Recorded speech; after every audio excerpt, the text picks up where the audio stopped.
Vocês viram do alto Ubatuba, São Paulo, num dia encomendado, sol aberto. E onde eu estou? Na entrada de uma casa muito importante, onde eu sinto uma emanação extremamente positiva. Eu estou na casa de Clodovil, ou melhor, estou na casa do deputado federal, Clodovil Hernandes. E ele, com a sua deferência habitual para conosco, vai me receber. Aliás, ele acaba de chegar. Clodovil, que bom te rever. Que bom te rever, Clodovil. Que bom. Tudo bom?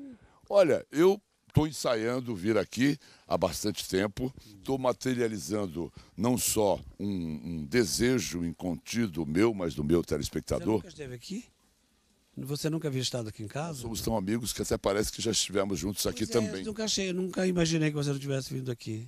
Não é porque às vezes vem tanta gente que a gente não deseja que venha, e eu sempre achei que você tivesse vindo. Você vê como é diferente. Hoje é pela primeira vez, eu já vi do alto pelo helicóptero, agora quero levá-los comigo. Eu te agradeço o privilégio de você me deixar mostrar uma das casas mais famosas do Brasil, não só pela sua localização, mas por ser do Clodovil. Casa esta que já está doada para o Brasil, né? Como assim? Vamos entrando e você vai me contando? Vamos entrar na casa do Clodovil em... Eu devo chamá-lo de deputado? Não, amigo, que é isso? Eu estou deputado, eu não sou deputado, eu estou deputado. Dia 2 de fevereiro fez um ano, né? Que eu estou lá. Mas eu estou deputado. Eu acho que por ser político, é a própria vida. A vida é um ato político, ou melhor, viver é um ato político. É pena que muitas pessoas não saibam disso, principalmente os brasileiros, né? Vamos entrar? Vamos entrar. Você disse então, Clodovil... Eu doei essa casa para o Brasil para fazer uma fundação com o nome da mamãe, que vai chamar Fundação para Meninas Isabel Hernandes. E essa fundação vai tomar conta de meninas que estão abandonadas em casa. Porque essa coisa de meninas abandonadas na rua é muito vaga, né? As meninas que ficam em casa recebem homens em casa, fumam crack, as mães estão trabalhando por aí, elas vivem em ambientes muito ruins e elas precisam ser tiradas de dentro de casa e colocadas num lugar em que alguém mostre a elas a beleza da vida, goste delas e não as obrigue a nada. Elas não serão obrigadas a nada. Esse é o meu projeto para as casas Clô. Elas chegarão às 7 da manhã e ficarão até às 5 da tarde. Se elas não quiserem estudar, elas não estudarão. Mas o que vai acontecer? Quando você não pressiona, automaticamente as outras indo para as aulas, elas irão também. Porque eu penso que gente com problemas de vida, problemas econômicos, problemas sociais, tantos problemas, essa gente é como massa mole. Se você aperta, escapa pelos dedos. Se você segura na palma da mão com carinho, você mantém o tempo que você quiser. Quer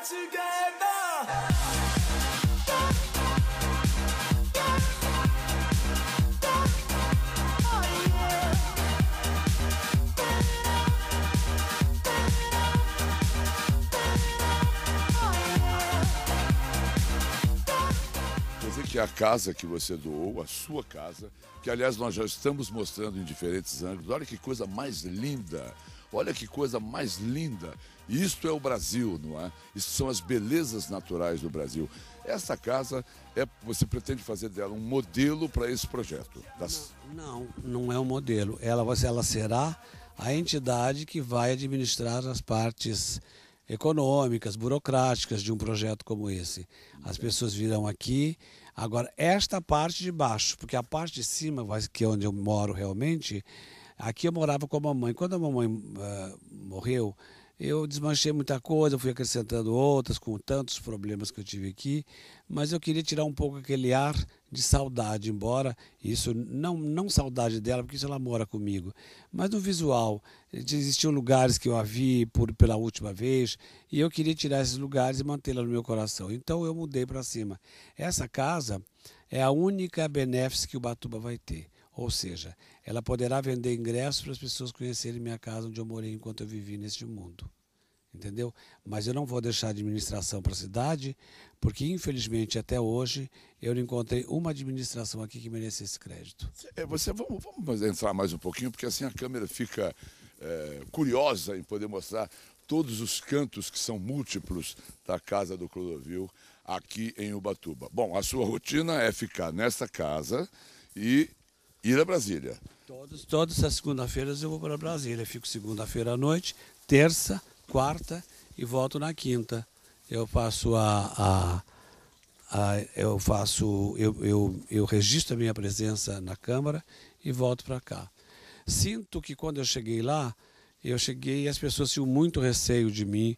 E em função de tudo que se fala, tenho vida pública e os deputados não são conhecidos.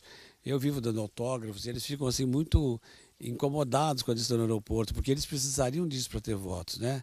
Mas eu tenho isso porque eu trabalhei tantos anos pela mulher em casa, quantas vezes eu ensinei que elas amassem os seus filhos, que elas fizessem comida com amor, quantas vezes eu gastei tempo em coisas que pareciam banais, que pareciam caretas, porque eu só acredito na família. A salvação do mundo seria realmente se a família se estabelecesse novamente, mas eu não tenho muita expectativa porque o mundo está cada vez mais querendo ter coisas. E a gente não tem nada, nós deveríamos pensar como eu fui criado, para ser alguma coisa. A gente leva o que a gente é, mas não leva o que a gente tem.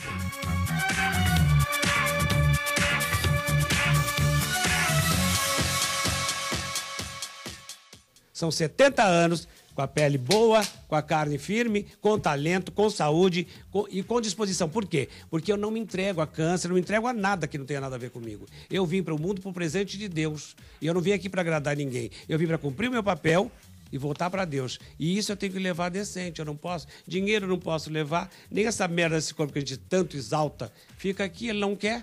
Larga essa merda aí e venha você sozinho.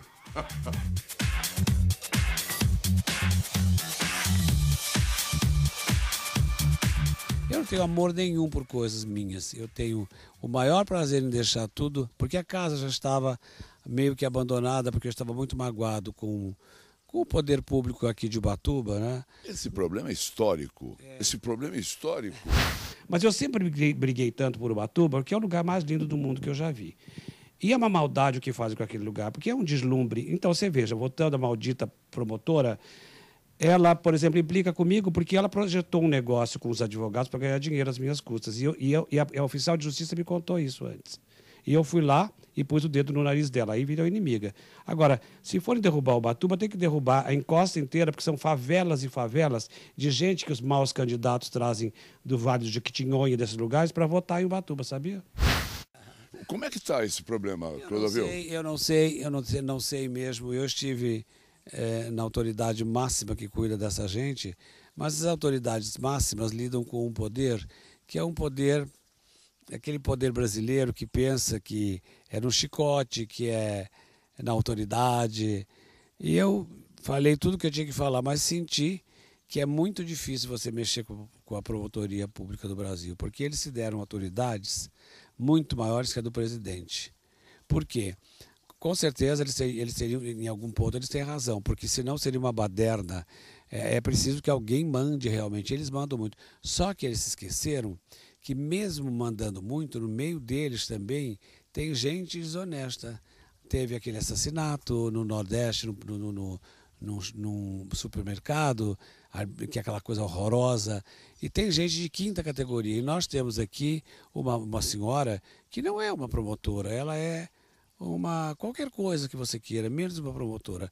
Porque uma promotora que não tem piedade de uma cidade que está à míngua, uma cidade que se alimenta desde o tempo dos índios de banana e peixe. Os rapazes aqui não têm salários porque existe uma máfia que controla tudo e os meninos recebem salários muito pequenos. As escolas são todas deficitárias. Tudo isso que eu nunca, tais coisas eu não tinha feito muita atenção para elas, porque eu não sabia nem que eu ia ser deputado.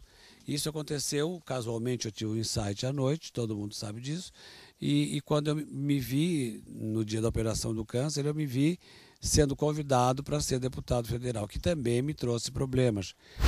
Mas seria injusto se eu tivesse brigado tanto por essa cidade e não fizesse lá a possibilidade de novos empregos, porque é uma cidade que, se não for atendida imediatamente, ela vai à falência, e eu não quero que isso aconteça. Um ano como deputado federal.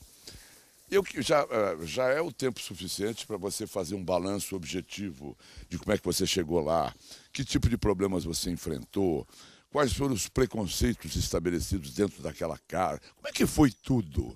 Olha, eu fui para lá. Um balanço seu. Logo a seguir, essa coisa de mensalão, toda aquela coisa que ainda não está, honestamente, ainda não está desembaraçado. Olha que lindo, eu quero te levar ali, que esse ângulo é muito especial. Isso aqui era uma garagem, porque aqui eu pus meus carros aqui para não tomar chuva, meu quarto era em cima. Quando eu resolvi mudar para a parte de cima, eu transformei essa garagem numa varanda onde a gente possa estar, porque chove muito. Mas essa chuva também tem uma história. E, aliás, é muito linda a história da chuva de Ubatuba. É que as pessoas nunca contam as histórias bonitas porque elas estão preocupadas em ter coisas. Isso é uma praga de Cunhambebe que diz. Cunhambebe foi o cacique que foi assassinado pelos jesuítas na época do Império, que foi a festa chamada A Paz de Peruíbe, né? Que foi feita aqui. E os padres eram José de Anchieta, Manuel da Nóbrega, os padres poderosos da religião católica. E eles fizeram essa paz de Peruíbe e era para 3 dias, mas demorou 5 dias. É o que eu sei também, né? E quando chegou no 5º dia, chegou a Polícia Federal e dizimou todos os índios, crianças, mulheres, todo mundo. Essa era a paz de Peruíbe que os jesuítas estavam instaurando.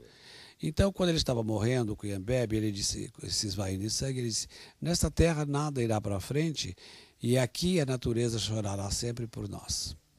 Que lindo, né? É bonito.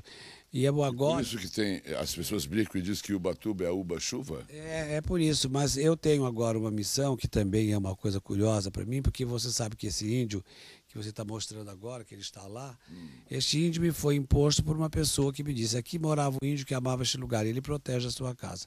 E este índio teria morrido aqui, e ele sempre protegeu a minha casa. Quando eu fiz a primeira festa aqui, curiosamente, eu fiz uma festa só com índios. E depois eu mandei fazer essa escultura pelo Osmundinho lá na Bahia, e a cara deste índio é a cara do povo da Pissinguaba, que são todos descendentes dos indígenas daqui. É tão curioso isso. E quando ele estava no lugar errado, ele tinha uma cara fechada. Agora que ele está lá no lugar certo, olhando para o mar que ele tanto gostava, ele tem um certo sorriso. Pode prestar atenção que você vai ver. Por que não acreditar? Eu acredito nessas coisas, acredito em gente. Eu não acredito em coisas impostas por igrejas, por poderes, essas coisas, eu não acredito em nada disso. Não acredito em um Deus de igreja nenhuma. Eu acredito num Deus de natureza que somos todos nós. A minha igreja católica foi a que mais matou. Ela matou mais que Hitler. Ela é tão bandida, tão assassina quanto as outras. Igreja não presta. Igreja é monumento. O que presta é Deus. A fé, aquilo que nos criou. Agora, eu não tenho medo de dizer isso. Pois é a verdade. E o monumento de desagravo ao índio? Aí, essa coisa toda... É uma ideia sua? Não. E quando eu vim para cá, há 30 anos atrás, eu não sabia porque eu teria vindo. Porque eu nunca viria para cá. Nunca. Embora seja o lugar mais lindo que eu vi no mundo, que eu transformei também com as minhas pinceladas de beleza, eu não tinha intenção de conviver com esses problemas que as pessoas calam a boca para tudo e são poderes arbitrários, prefeituras desonestas, coisas horríveis, porque é uma cidade à deriva mesmo. E eu disse, o que eu vim fazer aqui? E eu nunca entendi o que eu teria vindo fazer aqui. O outro dia, no fim do ano passado, eu teria que fazer uma homenagem à cidade de Ubatuba pelo aniversário da cidade. E eu escrevi uma homenagem para os índios, que eram os primeiros habitantes da cidade. E aí um dos caciques procurou a minha assessora e disse, finalmente apareceu aquela pessoa que vai fazer o desagravo para os índios e Ubatuba terá uma nova faixa, um novo esplendor daqui para frente. Porque eu já tinha desenhado uma cruz de água linda, não tem Cristo, não tinha nada. Era uma cruz com um índio sentado embaixo, que é uma cruz de água. E agora com esse processo de ser querido pelo ministro dos transportes, que é um querido, né? E que me ajudou, inclusive, porque eu vou fazer na parte que é federal, a estrada terá 2 faixas, e eu vou inaugurar essa fase fazendo exatamente o monumento da cruz de água, que é o desagravo. E, curiosamente, esse índio teria dito para minha assistente que este ano de 2008 seria o último ano, se não acontecesse agora, não aconteceria nunca mais. E é bom mesmo, digamos que seja... lenda, esperança, o que você quiser, transcendental, mas é bom pensar nisso, porque eu me sinto muito feliz quando eu faço bem para os outros. Aliás, é a única coisa que me dá prazer. Eu tenho um gênio forte, sempre tive, todo mundo sabe disso, mas eu só sou feliz fazendo bem para os outros.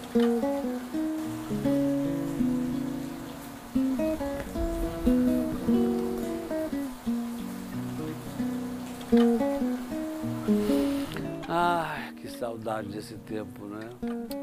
As músicas eram tão boas. Os compositores eram Johnny Alf e tantos outros, né? Mas essa música tem uma história engraçada. Você sabe que ela foi escrita para uma pessoa muito especial na vida do Johnny Alf. Mas só que eu não vou contar para ninguém. Amores a gente não revela.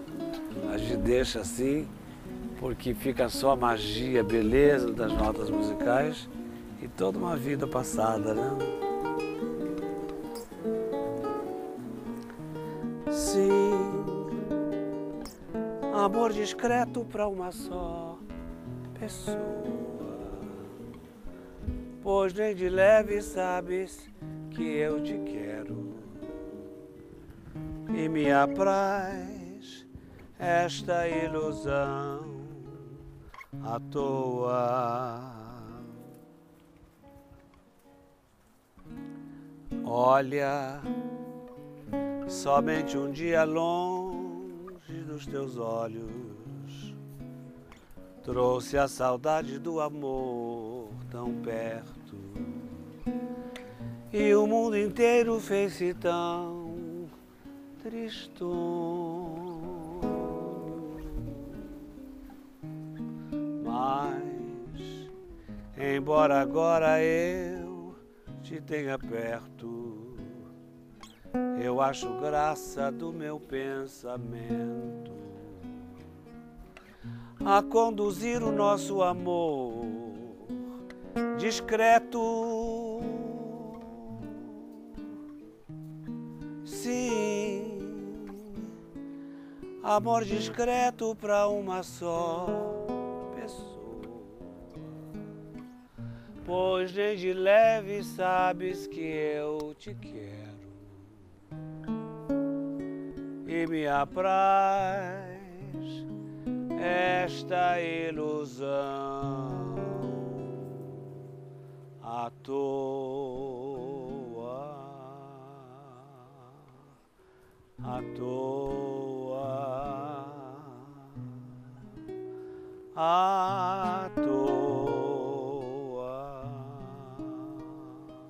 Você acredita que você acabou em Ubatuba, desse seu pequeno paraíso, por algo transcendental que tenha a ver com os índios? Mas sem sombra de dúvida, eu tenho certeza absoluta. Embora eu não tenha nada a ver com os índios por uma questão, porque eu sou uma pessoa elitista e tudo, mas eu gosto de arte indígena, não sou desesperado, enfim, não sou uma pessoa que caia de quatro por causa de arte indígena, mas eu tenho muito respeito por arte indígena e tenho várias coisas de índios, mesmo não sabe não. É pena que você não tenha vindo na minha festa. Os rapazes eram lindíssimos, todos vestidos de índio, com cocares lindos na cabeça, praticamente quase nus.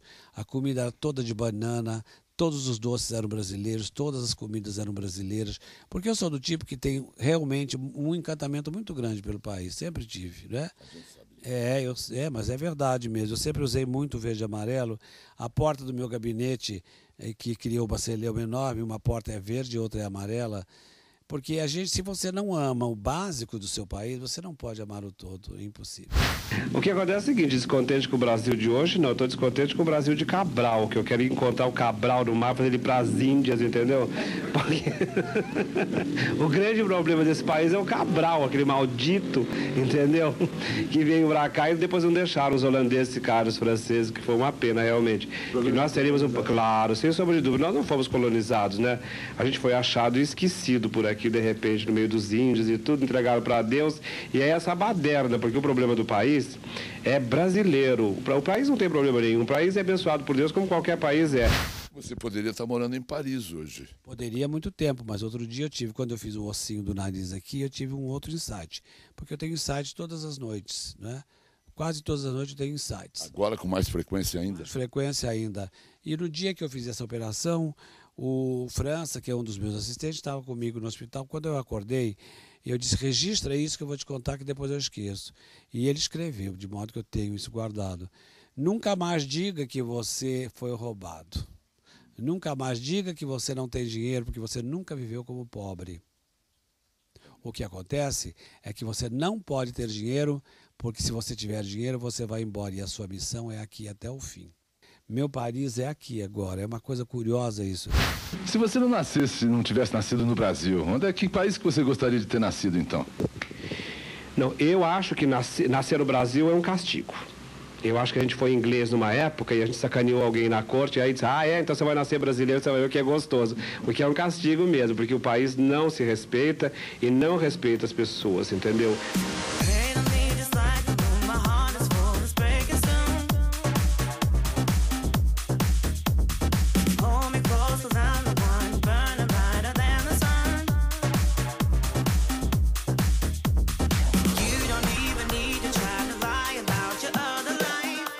Você costuma fazer os seus exercícios nessa piscina, Clodovil? Olha, curiosamente, uma vez, um estilista me disse assim, quando a gente vem de uma origem pobre, a primeira coisa que a gente faz é uma piscina.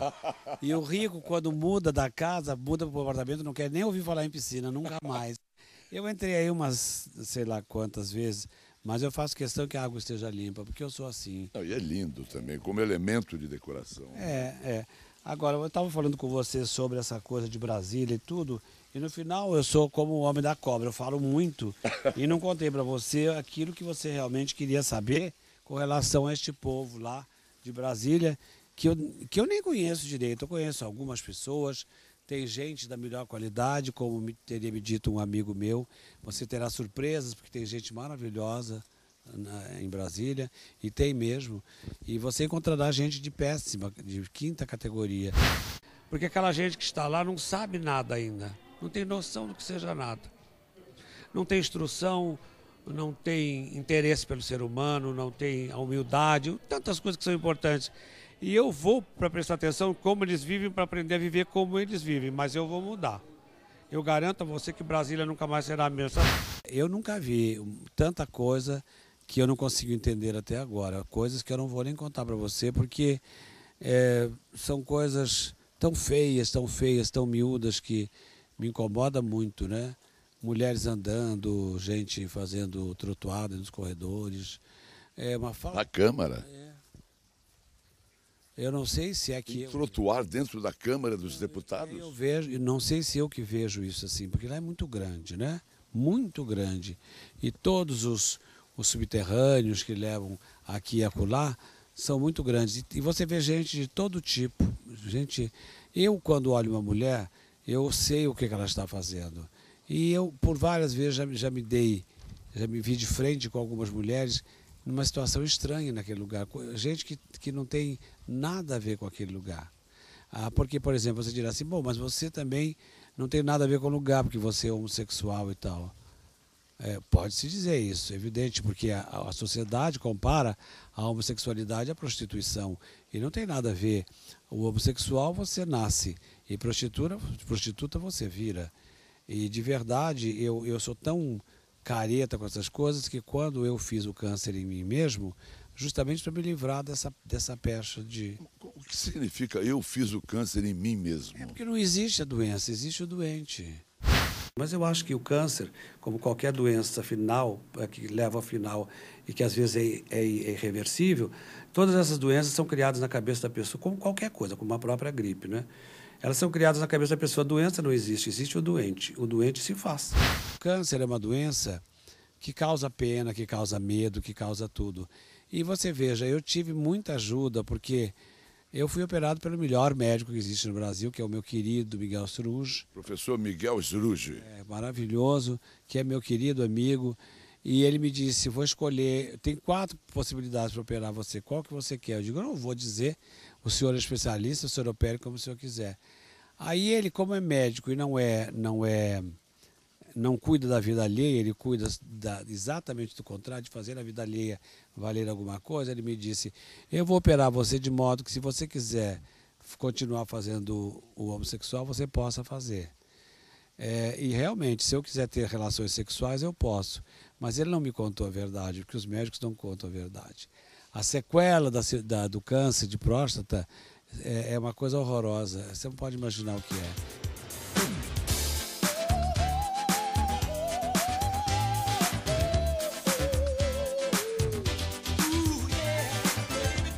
Eu agora tenho um projeto, porque eu tenho muitos projetos. Isso que eu ia falar. Preste atenção nesse projeto, que é um dos trabalhos de Clodovil agora como deputado federal. Eu tenho 17 projetos, né? Na verdade, e estou trabalhando por outras coisas por debaixo do pano.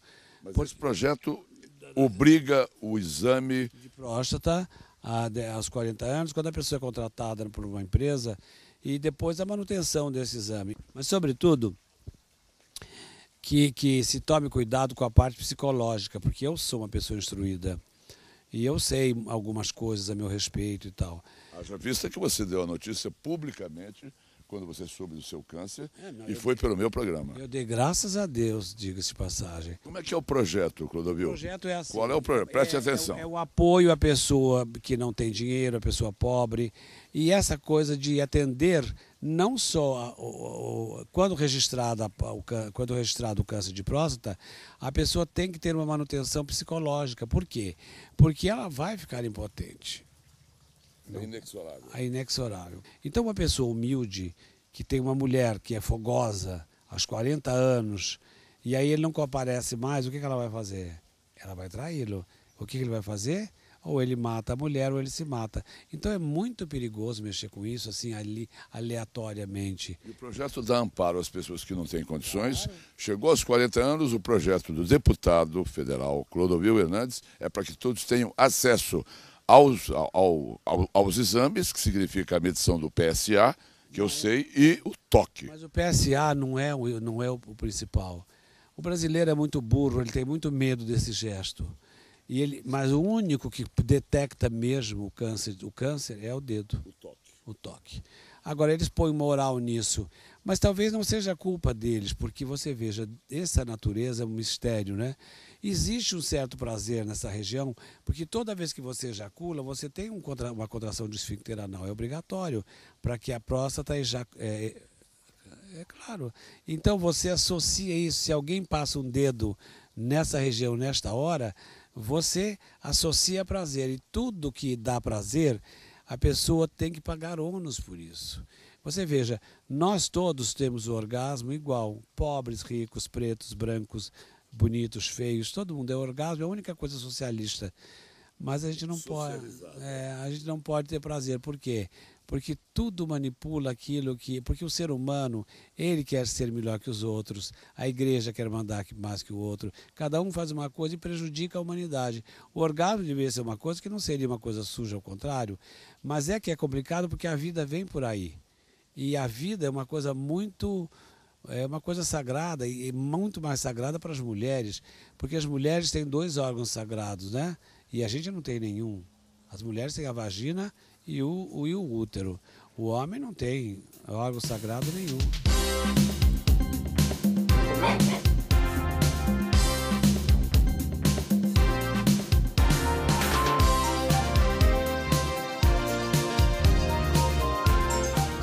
Você tem um outro projeto também de lei, uma proposta para que os filhos adotivos possam receber a herança dos pais, os filhos adotivos. É o sobrenome, né? Primeiro que eles possam ter o sobrenome do homem que os adotou, da família que os adotou, porque é injusto que ele, a não ser que ele não queira, né? Isso é uma questão de vontade da criança. Mas se uma criança vem para uma família e ela tiver heranças a receber, e ela tiver direitos à herança da família que a adotou, eu acho que seria de bom tom que os seus irmãos participassem dos seus direitos também. Entendi. Claro.